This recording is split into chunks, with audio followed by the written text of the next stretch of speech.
العالمين وصلاة ربي وسلامه ورحمته وبركاته على ذاك النبي الكريم نبينا محمد وعلى آله وصحبه أجمعين. أما بعد, we continue in Buloogh Al-Maraam by the great illustrious Al-Hafiz Al-Imam Al-Hafiz Ahmad ibn Ali ibn Hajar Al-Asqalani rahimahullah, who died 852 after the Hijrah, Al-Mustafa alayhi salatu wassalam, on this day of Sunday, September the 1st, 4:22 p.m., 2019, which agrees on the Hijri calendar, the second of Muharram. We ask Allah subhanahu wa ta'ala to bless us in this month of Muharram, which is the 1440 after the Hijrah, after the migration of the prophetic noble messenger alayhi salatu wassalam.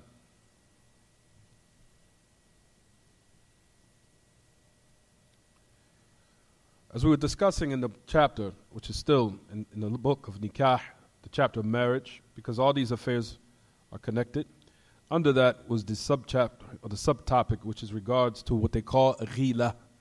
And this is what we were discussing from last class. We said if you look in the hadith, if everyone looks in their books, and I'll tell everyone to focus on books, because books is very important, but not that they don't have a book, then look to their PDF. There's a lot of us, we are not acclimated, or some of us are not acclimated to finishing a book. We're kind of tuned to lectures. People come in, they listen, they sit, they don't do anything but just sit or recline on the wall.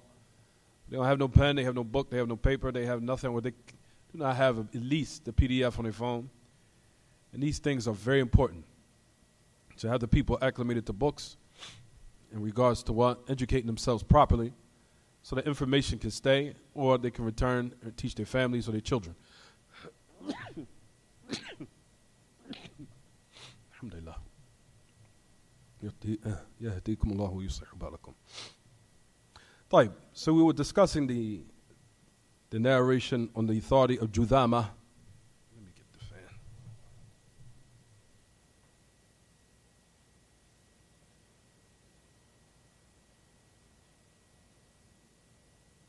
Of Juthama bint Wahb, where she said that the Messenger of Allah sallallahu alaihi wasallam, that I attended a gathering of the Messenger of Allah amongst the people, and the Messenger of Allah said that verily I intended to prohibit ghila, and this is what we discussed from last class.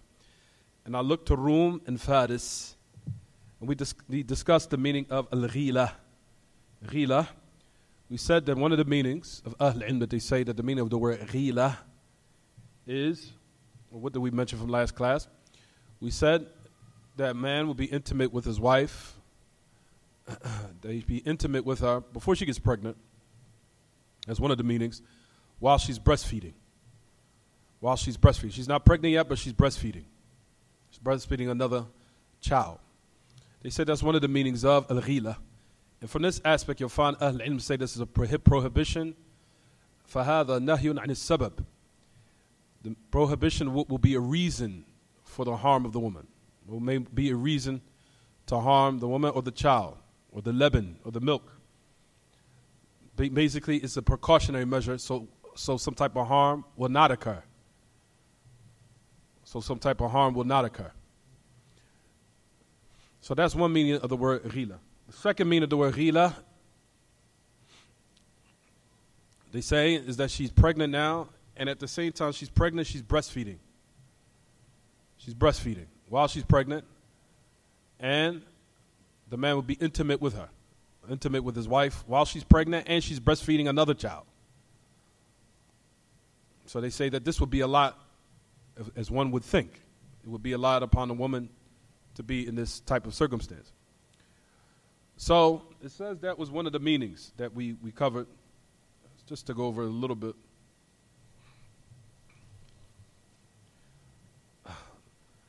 So we find that Ahl-Ilm that they mention and say, فَمَعْنَاهَا وَطْءُ الزَّوْجِ لِزَوْجَتِهِ وَهِيَ تُرْضِعْ طِفْلًا.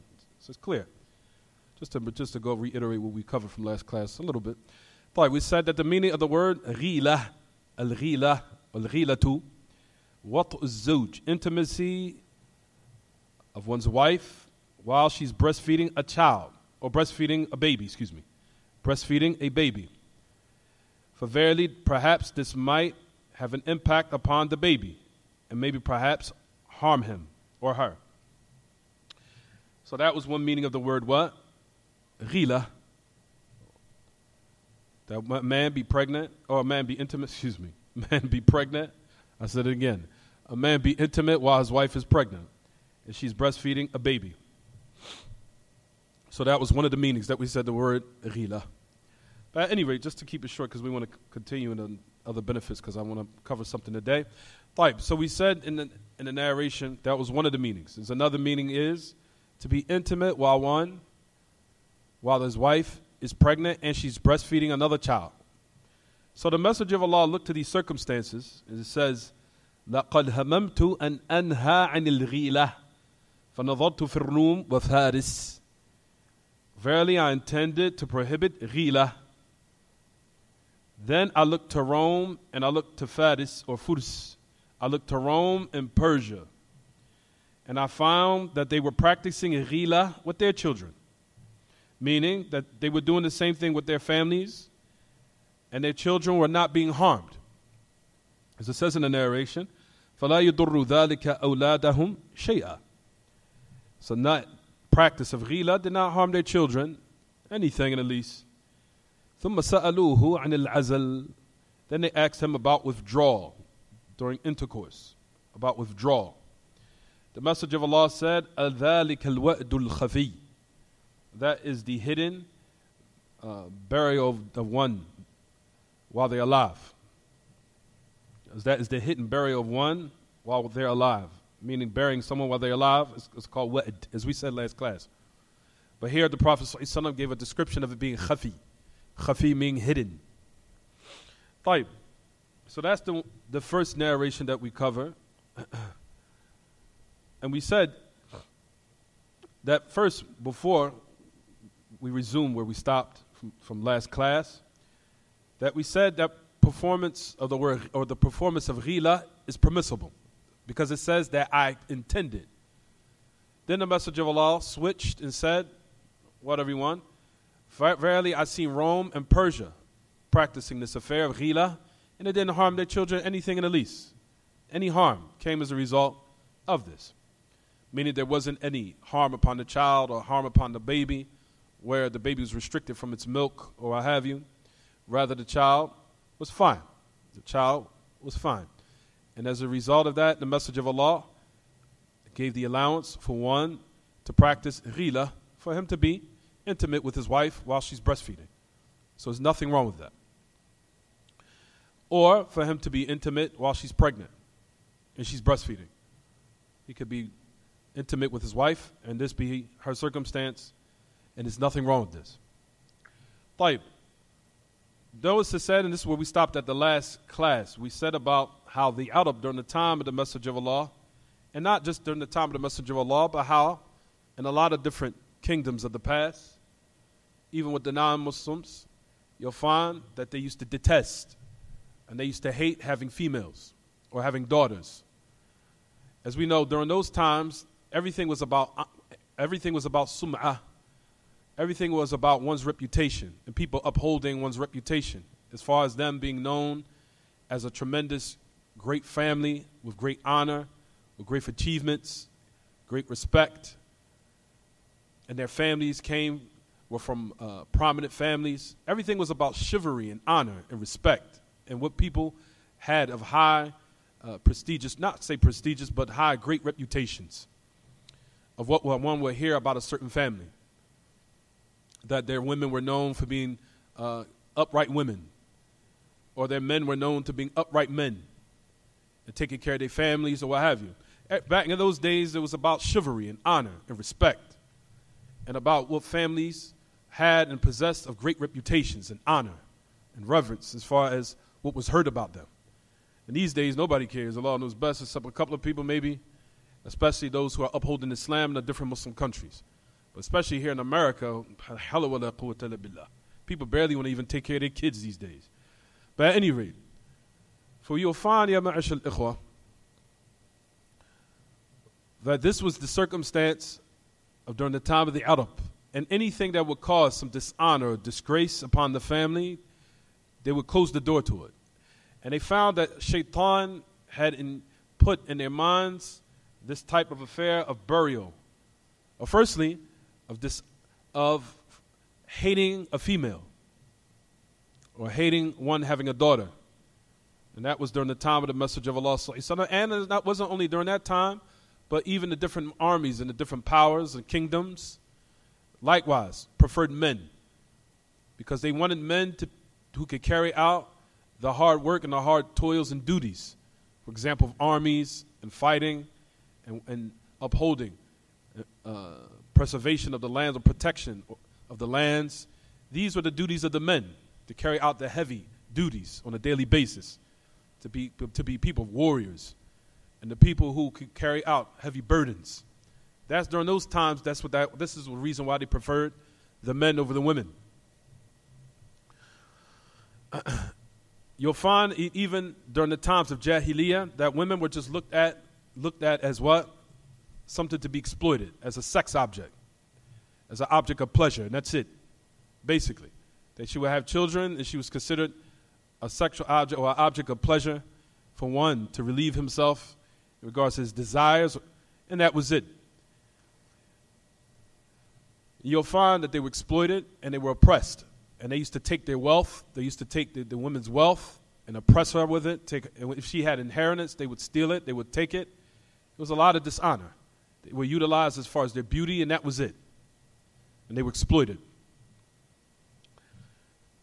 So from the type of exploitation and oppression during the time of the Messenger of Allah, before the revelation started, before the revelation came, before Allah subhanahu wa ta'ala came with the truth, that they used to bury their daughters alive. They used to bury them alive. And they used to bury their children alive. It just wasn't the females, but also some of the males. They used to bury the males. There was a ta'ifah from the group of the Arab who used to bury their daughters alive. There was a group from the Arab before the revelation came. They used to bury their daughters alive out of fear that the female would bring disgrace and dishonor to the family. That she would bring humiliation or disgrace or dishonor to the family by her committing some type of act that would cause dishonor. Because fornication and adultery during those times was was considered something severe, because it caused some type of It caused some type of dishonor upon one's reputation as far as their family.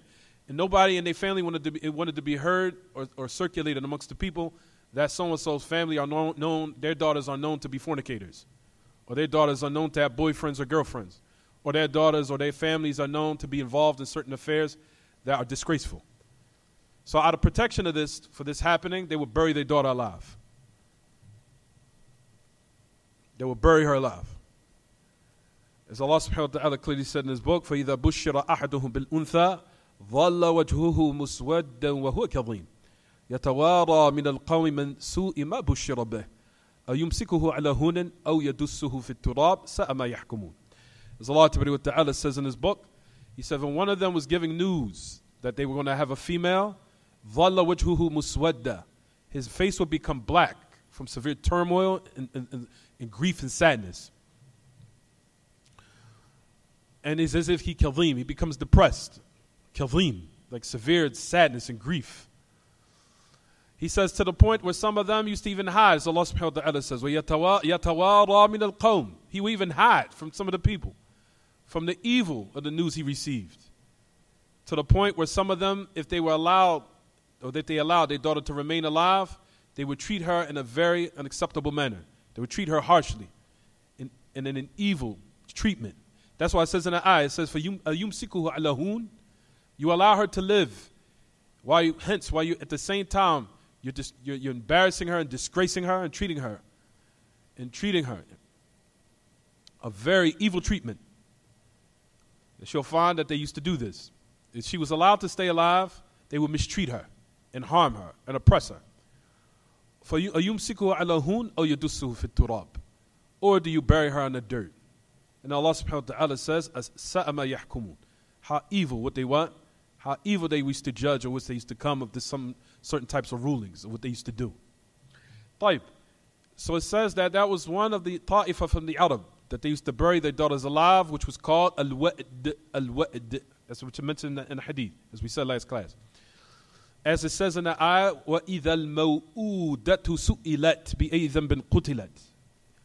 He says, hence, when the female who was buried alive on the day of resurrection, Allah will bring forth, and it will be asked, for what reason was she killed? What reason was she killed?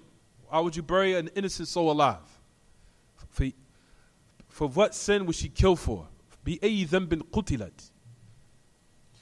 طيب. So that shows that this affair of Jahiliyyah was what? Was highly condemned after the revelation came. There was a group from the Arab, like we said last class, who would bury their children alive generally. Doesn't matter whether they are male or female. Due to the ayahs, Allah subhanahu wa ta'ala says in his book, وَلَا تَقْتُلُوا أَوْلَادَكُمْ مِنْ إِمْلَاقٍ. And there's another ayah, وَلَا تَقْتُلُوا أَوْلَادَكُمْ خَشْيَةَ إِمْلَاقٍ. Do not kill your children out of poverty. And then another ayah, do not kill your children out of fear of poverty. وَلَا تَقْتُلُوا أَوْلَادَكُمْ مِنْ إِمْلَاقٍ. وفي آية أخرى في سورة الإسراء ولا تقتلوا أولادكم خشية إملاق. خشية إملاق. Do not kill your children out of fear of poverty. Out of fear of poverty. So what's the difference, like we said last class? The difference is, if you look to the Buloogh, to the high fasaha and Buloogh, the high eloquence of the Quran, you'll find that there was a reason why Allah subhanahu wa ta'ala mentioned it in this manner in two separate surah, or two different ayat. Allah subhanahu wa ta'ala says, do not kill your children out of poverty. Do not kill your children out of poverty. Meaning that you're poor and you do not have any riches or wealth, or you don't have any money. And in order to preserve the little bit that you have, you kill your child. And in these days and times, you'll find what people do of what? Of some of them, out of fear of poverty, they'll abort their child. I don't want to struggle. I don't want to struggle, I'll kill my child, I'll abort my child. I don't feel like struggling, I don't feel like... Allah subhanahu wa ta'ala can test you even if you don't have a child. Allah tabaraka wa ta'ala might test you due to you aborting a child because you committed a sin. And that will really bring poverty amongst yourself. You'll find that abortion is the type of killing and murder that the people do these days, because we want to bring the benefits of how people commit these type of hideous acts in these days and times, or these contemporary times. For example, you'll find that people give birth to their child and they'll throw him in a trash can and leave him in a trash can out of fear of poverty, or out of fear of taking care of them, or spending upon them. Or you'll find people who have children and they'll have babies, and when they reach a certain age, they'll neglect them because they don't feel like taking on the burdens of or the duties of a parent or of a guardian, to raise them, spend on them, teach them. I don't feel like doing all that. The baby was cute. Now you're getting too old now. Now you're growing up. Oh, you're looking like you're starting to act. Now I have to now get some more money to buy some more food for you. I have to buy all this clothes. I don't feel like all that. Nobody feels like that. Let someone else do it. I don't want to now nurture my child or raise them or cultivate them or spend on them. All of this is part of the ayah, where people do out of fear of poverty. Not only just murdering their child, but neglecting them or aborting them from abortion, or throwing them in the garbage, as we heard this in the news, that you'll find that people found babies in a trash can. All these are the affairs of Jahiliyyah, from the satanic ways in which Islam came to eradicate. That's why Allah clearly says in the ayat, do not kill your child. One ayat says, out of poverty. Meaning, due to the fact that you might not have any wealth right now, that you're in a state of poverty. You don't have that much money. So you see this child that's laying on your lap, this baby, and you say, oh, let me get rid of this child so I can preserve the little money that I have. This is prohibited. So that's the reason why some of the Arab used to kill their children during their time before the times of Jahiliyyah, before the Prophet ﷺ, before the advent of the messengership and prophethood of the Messenger of Allah alayhi salatu wasalam. So that's one ayat. Then another ayat says, do not kill your children out of fear of poverty. So you'll find that Allah Ta'ala mentioned another ayah, which is the Surah Al-Isra, that was mentioned for another reason. Meaning that when you attain money, that once Allah has opened the door, provisions for you, and He has now made it or facilitated for you wealth, and He's giving you some money to spend on your child. So people will say, now that I have this money, I don't feel like spending on my child. Let me get rid of it.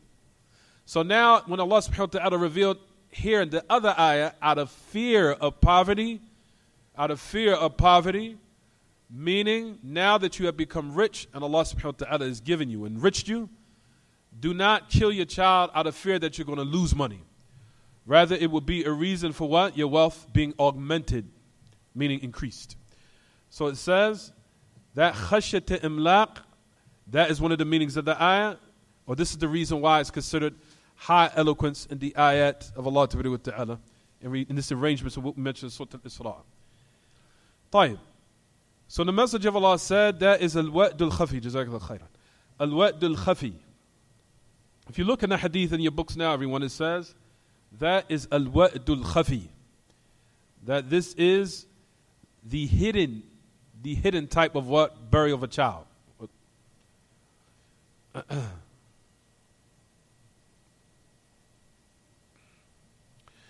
You'll find, ya ma'ashal ikhwah, before we talk about al-wa'd al-khafi, or the hidden burial of a person, if you look to the hadith of the Prophet ﷺ, it said that I looked to Rome and I looked to Rome and Persia. We said last class that the message of Allah alayhi salatu wasalam was establishing, of course, in these type of narrations, brothers and sisters, you'll find that what is established here is that human beings, in the aspect of their natural inclinations as far as human beings or in human aspects or elements of them being human beings, they're equal. Meaning as far as in certain affairs, such as, for example, everybody becomes hungry. That's a natural state. Is there anybody out here who doesn't become hungry? Non-Muslim or Muslim? Or for example, non-Muslims and Muslims, we all are intimate. We all partake in intimacy for reproduction and for our lineages to continue. Everyone's equal in that. Everybody eats. Everybody sleeps. So these are called taba'i' bashariyah. These are called equal, or if you want to say for lack of better words, taba'i' bashariyah. That the human inclinations and key elements of us being human, where non-Muslims and Muslims are equal. And they're not different in that. Having children, and affairs, and eating, sleeping, and things of that nature. There's nobody different. And this is what the Messenger of Allah was looking in this aspect. He said, I looked to Rome and Persia. I looked to Rome and Persia. And he said that they were practicing the ghila, meaning from the aspect of them being human beings. For aspect of them being human beings, and likewise we're human beings, and these aspects that we just mentioned a couple of minutes ago. He said, I looked to Rome and Persia, and they were doing ghila. They were partaking in ghila, and that would not harm their children anything in the least. You'll find that Ahl Ilm say that the Messenger of Allah ﷺ, that sometimes he would give a ruling from Allah, either based upon ijtihadat or wahi. The Messenger of Allah ﷺ would sometimes give a ruling from ijtihad, meaning from the Messenger of Allah ﷺ, what he had seen and perceived as being something that is what? Something that is good. And it was from his ijtihad. From his ijtihad, meaning from what he perceived, of course, at the Messenger of Allah, even though him being the perfect human being, of what was good and what was evil and what was not suitable for human beings. However, if it was something that opposed the religion, and if it was a hukum that Allah subhanahu wa ta'ala, that was a hukum that Allah subhanahu wa ta'ala was not legislating for the creation, Allah was sent down an ayah correcting it, or Allah subhanahu wa ta'ala was sent down an ayah or revelation, either what? Either now, saying that it's correct, or it's something that Allah subhanahu wa ta'ala what? Was not pleased with. So when the Prophet ﷺ made a hukum, a ruling that agreed with the religion based upon ijtihad, there was nothing that what? That Allah sent down correcting this. Meaning that this was correct. That it was revelation and that Allah subhanahu wa ta'ala what? Was pleased with this ruling. Hence, that if it was something that Allah was not pleased with, something would have been sent down correcting it. So the Prophet ﷺ would give legislating affairs and ahkam and rulings in religion based upon two affairs. Number one, the Messenger of Allah ijtihad, or the Messenger of Allah, of course, pure revelation sent down in order to lay down that particular what? That particular legislation. Allahu Akbar, Allahu Akbar.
So we said that the Messenger of Allah alayhi salatu wasalam, as it says in the ahadith, which indicates that the Messenger of Allah sallallahu alayhi wasallam will legislate sometimes, and this is what Ahl Ilm mentioned from the Ibn Uthaymeen. He even mentioned this. He said, فَهَذِهِ الْأَحَدِيث تَدُلُّ عَلَىٰ أَنَّ النَّبِيَّ صلى الله عليه وسلم يشرع أحيانا عن طريق الوحي وأحيانا عن طريق الاجتهاد ثم إن أقره الله على الاجتهاد فهو من شريعة الله وإن لم يقره ارتفع هذا التشريع. فمثلا أذن النبي صلى الله عليه وسلم لبعض المنافقين الذين اعتذروا فقال الله تعالى عفى الله عنك لما أذنت لهم حتى يتبين لك الذين صدقوا وتعلم الكاذبين. To the end of it. You'll find that Allah Ta'ala that He mentions in His book. Well, firstly, I'll read the statement of the great Imam, rahimahullah, that he said that ahadith, these narrations here, are an indication that the Messenger of Allah legislates sometimes by way of revelation and by way of ijtihad. By way of revelation and by way, number two, is ijtihad. Then, if Allah is pleased with it, and Allah Ta'ala, of course,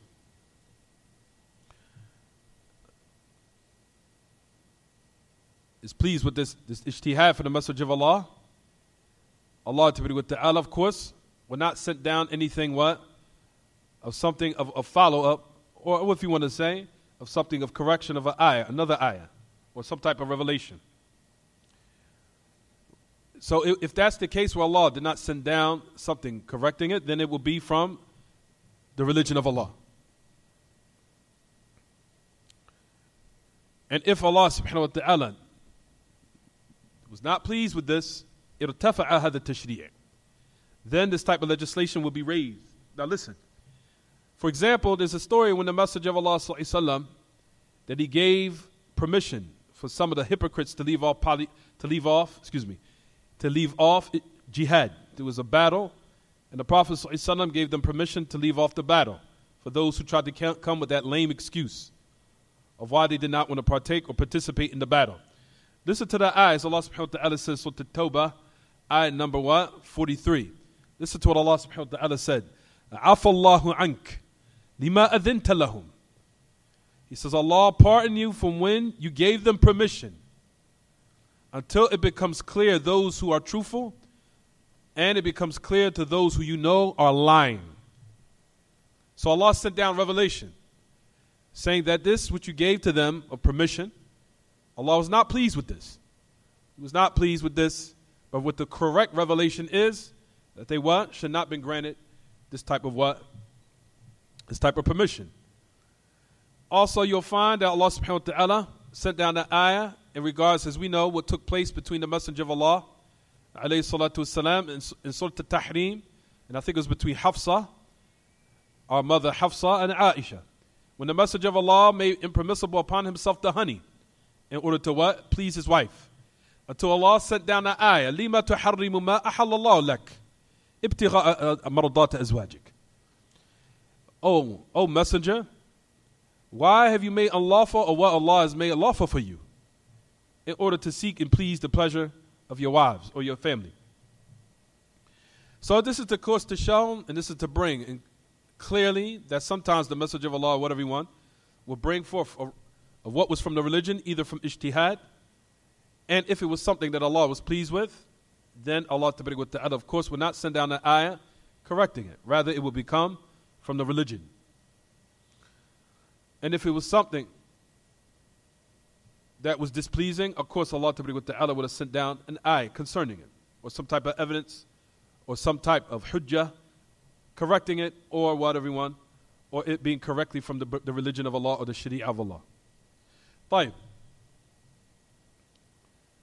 Because we know that the Messenger of Allah ﷺ, from his mission of certain affairs, that he would either condone, or he would remain silent, or he would say something. And all of this was from the religion of Allah, because it was revelation. And that's the reason why if he remained quiet from certain affairs, they would take it as something that was what? Condoned, or something that was permissible. Or it was something that Allah was pleased with. And if it was detested with Allah, of course, then we know Allah subhanahu wa ta'ala would send down some revelation concerning that. طيب.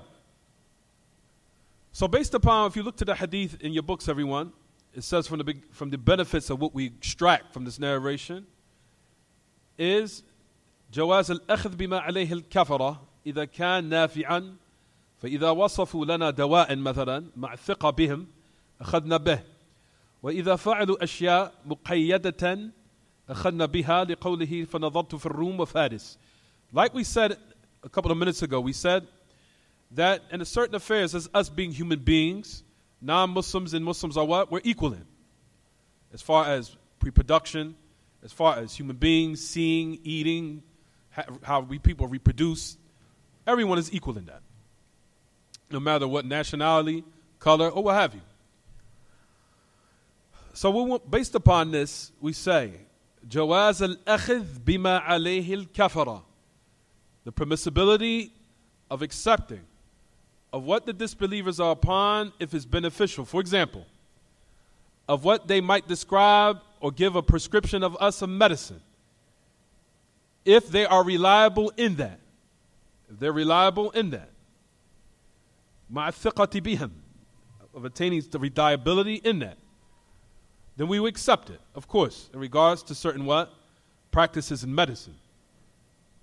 And if they do certain affairs, of course, which restricted, أخذنا بها لقوله, and certain affairs of what we say, which was mentioned here in this narration, where the Prophet ﷺ said of what was beneficial, where Rome and Persia were practicing this affair of ghila, and their children was not harmed anything in the least. So there's no problem upon a person, of course, in what we're discussing here specifically, and where every human being is equal in, as far as in regards to what is beneficial, where it's of medicine and things of that nature, that the Muslims take it and accept it, and likewise if vice versa occurs, where if it's a harm, where it's clearly established amongst them, where it's a harm, then we would leave it off, because we know it's been established as it being a harm due to the fact of those natural inclinations of human beings, where they're harming it or they're benefited in it. As far as, for example, a fire. Person puts their hand over a fire, everyone is equal. Person is either going to get burned, or they're going to get what? Or they're going to get harmed, or they're going to become hurt, and everyone is equal in that, whether they be Muslim or non-Muslim. So we established and take that these affairs in which it was what? في الطبيعة والجبلة, which is like, for example, of nature, of course human nature, we don't want to say for lack of better words, human nature, but as far as human elements of how they're equal in, and that which we say in regards to this narration, the Messenger of Allah ﷺ said clearly, I look to Rome and what? And Persia.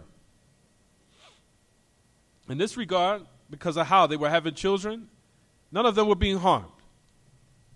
None of them were being harmed. And the Messenger of Allah ﷺ allowed that the Muslim practice ghila due to the fact that he said that Rome and Persia were not being harmed in this regard, due to the fact that all of them are equal in their human elements and their human inclinations in this circumstances in this regard in which we're mentioning.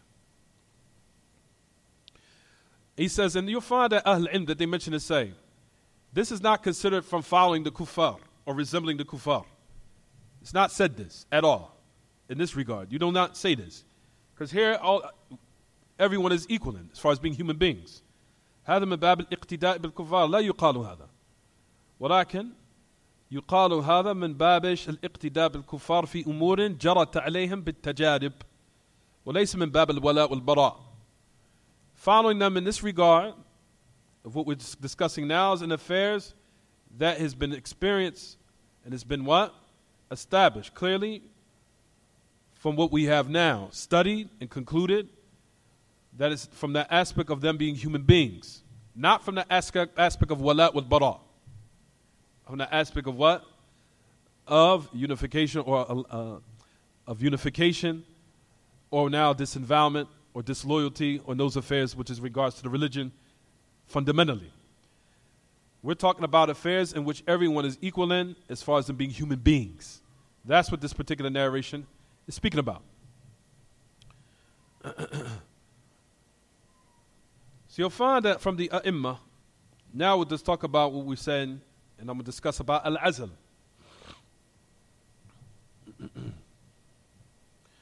Firstly, I'll read the narrations of the great Imam Al-Albani, and then we'll read the other narrations. First, you'll find, as we discussed last class, how Al-Azl, the Messenger of Allah called it, what? The hidden type of wa'id, of hidden burial of a person. Then you'll find a narration, if you look in your books, everyone, again, if you look in your books, it says what? كذبت اليهود لو أراد الله يخلقه ما استطعت أن تصرفه رواه أحمد أبو داود.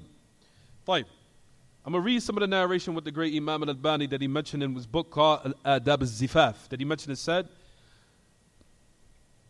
about Al-Azl. طيب, so first he started the chapter off by saying this. He's going to bring all the narrations. جواز العزل. He brings the narration by saying يجوز له يعزل عنها ماءه. ثم بعد ذلك سنعرج على الأحاديث التي تنهى عن ذلك ونجمع بين الروايات. طيب, so we'll bring the narrations that shows it's permissible, and then we'll bring the narration that shows it's impermissible, and then we'll bring the conclusion after that. طيب, so the first thing we say, it says there's narrations that says the permissibility of withdrawal of one practicing this in intimacy. What says يجوز له يعزل عنها ماء. Permissible for one to what? Withdraw while he's in the midst of what? Intimacy. There's a hadith of Jabir where the Prophet ﷺ, where he mentioned it, said كنا نعزل والقرآن ينزل. Listen to all of the narrations, because there's narrations that says prohibited. So I want everyone to think, and they hear just a part of my lesson, and say, see, it's permissible, khalas, let me go on about my day. No, there's narrations that prohibit it, this affair, and we'll discuss why, and we'll gather between the narrations. طيب, so you have one narration that says that we used to practice withdrawal and the Quran was being revealed. كنا نعزل على عهد رسول الله صلى الله عليه وسلم فبلغ ذلك النبي الله فلم ينهنا. طيب, that we used to practice withdrawal during the time of the Messenger of Allah, it would reach him, the Messenger of Allah, he would not prohibit that. طيب, that's one narration. Another narration in the authority of Sa'id al-Khudri. Some of these narrations are already in your book. If you have your book, then you should be what? It should be adequate, but there's other narrations. I wanted to bring, which the great Imam Al-Albani mentioned. He says in another narration, جاء رجل إلى رسول الله صلى الله عليه وسلم فقال إن لي وليدة يعني جارية وأنا أعزل عنها وأنا أريد ما يريد الرجال والرجل وإن اليهود زعموا أن الموؤودة الصغرى العزل فقال رسول الله صلى الله عليه وسلم كذبت يهود لو أراد الله أن يخلقه لم تستطع أن تصرفه. To the end of it. He said that a man came.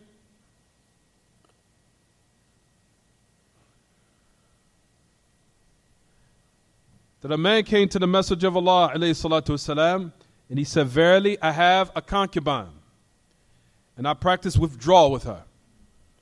And I want what a man wants. And verily, the Jews that they claim that burial of a female alive is al-azl, is withdrawal. The Messenger of Allah sallallahu alaihi wasallam said, the Yahud has lied. The Yahud has lied. What is that? Someone's phone?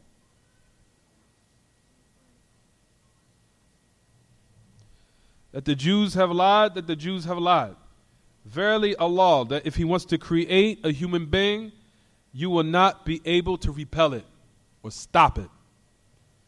So it says here, so it's one narration also what? Saying or condoning what? Al-azm. طيب. So another narration, الثالث عن جابر أن رجلا أتى رسول الله صلى الله عليه وسلم فقال إن لي جارية هي خادمنا وسانيتنا وساتيتنا يعني تسقي لنا النخل كأنها كانت تسقي لهم عوض البعير. There's a narration that says that the Messenger of Allah said, a man came to him and said, I have a concubine. She serves us, and she's a saniya. Not zaniya, saniya with a sin. Saniyatuna. What does that mean? That means she used to what? That she used to give hydration to the date palms. She used to give water and hydration. And she used to perform these type of duties. At any rate, it says, وَأَنَا أَطُوفُ عَلَيْهَا. He says, I'm intimate with her. And I detest that she becomes pregnant. That I hate that she becomes pregnant. The Messenger of Allah said, اِعْزِلْ عَنْهَا إِن شِئْتَ. Practice withdrawal or pull out if you will. Now listen. فَإِنَّهُ سَيَأْتِيهَا مَا قُدِّرَ لَهَا. Verily, it will come to her what has been preordained and destined for her. فَلَبِثَ الرَّجُلُ ثُمَّ أَتَاهُ فَقَالَ إِنَّ الْجَارِيَةَ قَدْ حَبَلَتْ يعني حملت. فقال Allah, now listen to this. قَدْ أَخْبَرْتُكَ أَنَّهُ سَيَأْتِيهَا مَا قُدِّرَ لَهَا. Then the man, he remained. Then he came back to the Messenger of Allah. It said, verily, she's now become pregnant. The Prophet ﷺ said, indeed, I informed you. Verily, it will come to her what has been preordained and destined for her. So these are narrations to show what, everyone? One would gather and conclude what? That's permissible to practice withdrawal while one is being intimate with his wife. Type. So now let's bring the narrations prohibiting withdrawal. Now you have narrations that says al-ula tarku al-azl. Lakin tarkuhu awla li umur. So you have the narrations that says that you can. However, the great Imam al-Albani brings a benefit, says, however, what is befitting is that one should not do that. Meaning that he should not practice withdrawal. Type. So how do we gather all these narrations? We're going to discuss that in the end. Type. There's narrations that's now prohibiting that, where it says, al-awwal, anna fihi idkhalu dararin ala al-mar'a lima fihi min tafwit للذتها أو تفويت لذتها فإن وافقت عليه ففيه ما يأتي إن شاء الله وهو الثاني. طيب, so the first thing, that the person should not withdraw.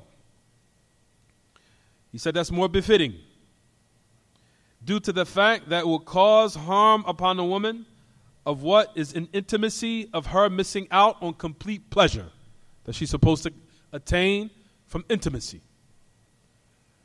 If she agrees with it, then in that is what we're going to talk about. You understand? So that's the first affair. The second thing, أنه يفوت بعض مقاصد النكاح وهو تكثير نسل أمة نبينا صلى الله عليه وسلم وذلك قوله تزوج الودود الولود فإني مكاثر بكم الأمم يوم القيامة ولا تكونوا كرهبانية النصارى ولا تكونوا كرهبانية النصارى. That the message of Allah, the second reason why leaving it off is befitting of not practicing azl or withdrawal.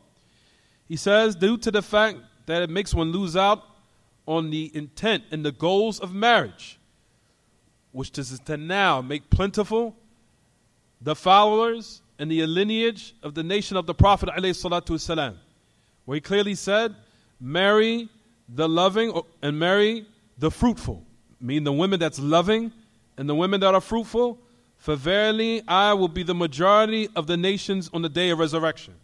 There's another narration the Prophet ﷺ said, do not practice the monastery practices of the monks. As such as the what? وَلَا تَكُونُوا كَرَهْبَانِيَةَ النَّصَارَى. Do not practice the monastery practices of the Christians, meaning being like a priest or a nun, where you're now being what they call being what?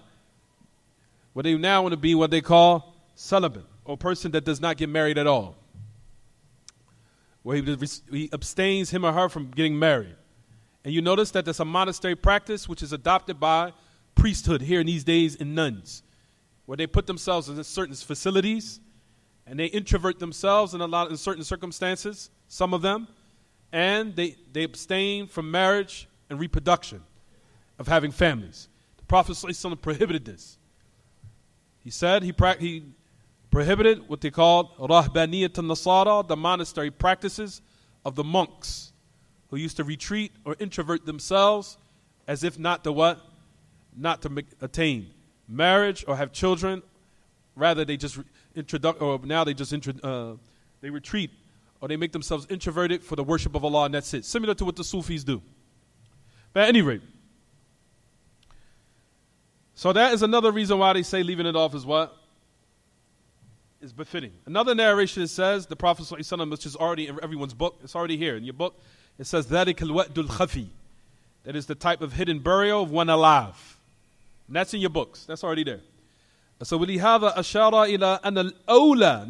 Notice that the great Imam didn't say أَوْجَب. He says what is more befitting is that one should not do it. There's another narration that says, ذُكِرَ الْعَزْلُ عند رسول الله صلى الله عليه وسلم فقال ولما يفعل ذلك أحدكم ولم يقل فلا يفعل ذلك أحدكم فإنه ليست نفس مخلوقة إلا الله خالقها فقال وإنكم لتفعلون وإنكم لتفعلون وإنكم لتفعلون ما من نسمة كائنة إلى يوم القيامة إلا هي كائنة.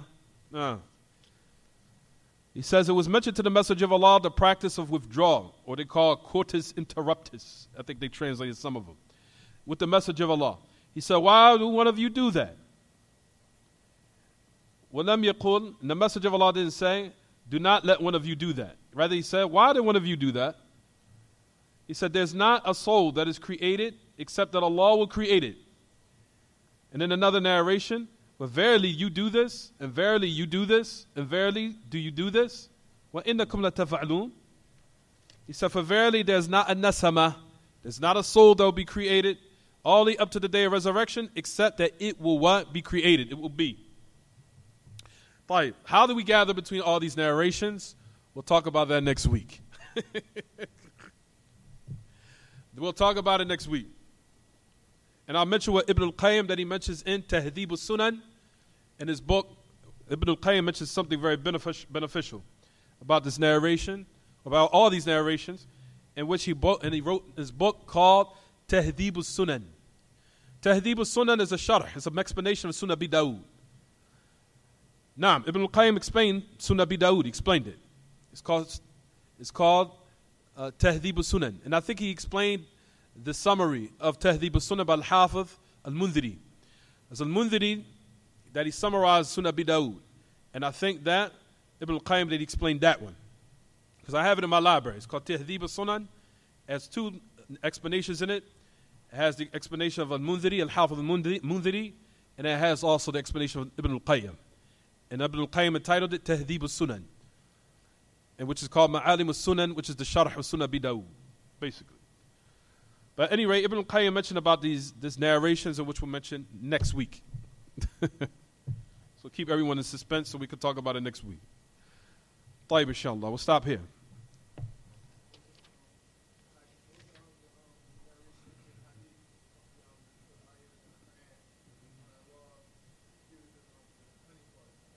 Surah Al-Tahrim. I think it's the 4th ayah. Surah Al-Tahrim.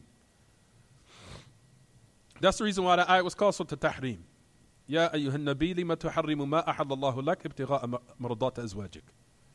When he made the honey impermissible upon him in order to please his wives. The message of Allah subhanahu wa ta'ala said that in the ayah, saying what? What, everyone?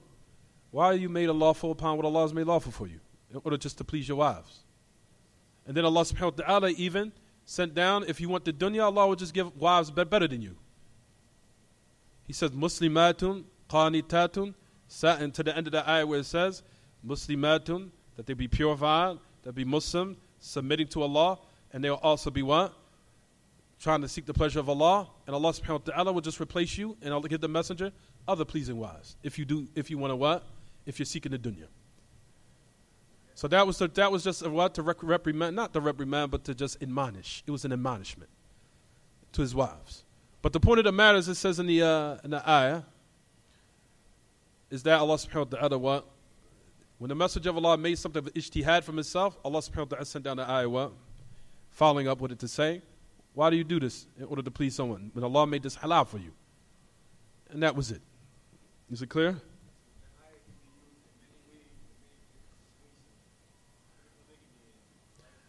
It could be used in that. But what we're talking about here is that the Messenger of Allah I want you to keep the point of why it was mentioned. It was mentioned here to show that the Messenger of Allah used to sometimes what? Used to give rulings based upon ijtihad. And if Allah subhanahu wa ta'ala wanted to correct it, he would send down the ayah, and it would have been what? Raised from the religion. But due to the fact that the Messenger of Allah did it, and Allah did not send anything down, it became from the religion. Because Allah subhanahu wa ta'ala has perfect knowledge of what? Of what the Messenger of Allah does and what will be befitting for the creation. And that's it. Any other questions so we can stop here? Anything else? Huh?